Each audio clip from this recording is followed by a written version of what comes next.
Hi, I'm Alison, and I'm a senior. And I'm Serina, a freshman. Together, we're the Gemini Shortcake Duo. And today, we're here to talk to you about duo piano, or piano duo, and why we love it. We started piano pretty early, Alison at 5 and me at 3. I guess you could say I was eager to follow in her footsteps.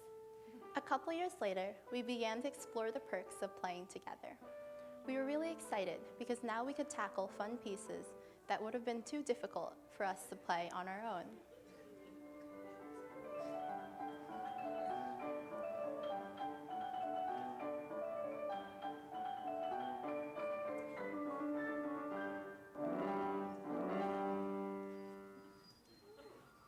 Later, coincidentally, at Steinway Hall again, we tried two piano for the first time. We fell in love with it and soon became the Gemini Shortcake Duo. Gemini for our birthdays and because we act like we're twins. And Shortcake because we're small and sweet. Duo piano is a music ensemble made up of two pianists, whether they play on one instrument or two. Personally, we prefer the latter. For starters, we each have an entire keyboard to ourselves, giving us more space not only for our elbows, but also for musical expression. Instead of being limited to melody or accompaniment based on which side of the keyboard we're sitting on, we can take turns. We can span a huge dynamic range from the delicacy of a single note to the thunder of two pianos. Also, two-piano repertoire includes amazing arrangements of orchestral music without requiring dozens of musicians.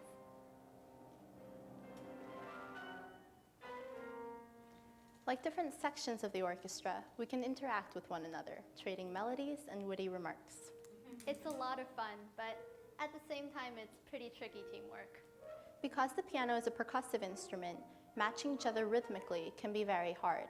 We've played on instruments of different sizes, facing different directions, tuned to different frequencies, or even when only one of us is actually on stage, like here at Hunter, even. But instead of feeling inconvenienced, we've come to take it as a challenge, and that really makes the teamwork even more exciting. However, teamwork in classical music is not limited to the performers. The piece we are about to play, a 10-minute adaptation of Porgy and Bess, is a perfect example of global teamwork. It started with George Gershwin, a Jewish New Yorker who wrote the music for an opera about a poor African-American community in South Carolina. This composition integrated European orchestral techniques with American jazz and folk music. Then, an Australian named Percy Grainger arranged the themes of the most popular songs from Gershwin's opera into a fantasy for two pianos. Now, with the help of our Ukrainian coach, we add a little touch of ourselves. Overall, I guess you could say Porgy and Bess is a great example of music that transcends boundaries of culture and geography. This kind of combination often makes music more accessible and familiar to people who don't typically listen to classical music. So even though some people are worried that classical music is dying out, we're more optimistic about the future. Many musicians are becoming aware of the need to involve a greater variety of audiences. We hope to continue that trend by doing things like performing here today. So, without further ado, Porgy and Bess, written by George Gershwin, arranged by Percy Grainger, and played by the Gemini Shortcake Duo. Thank you. Thank you.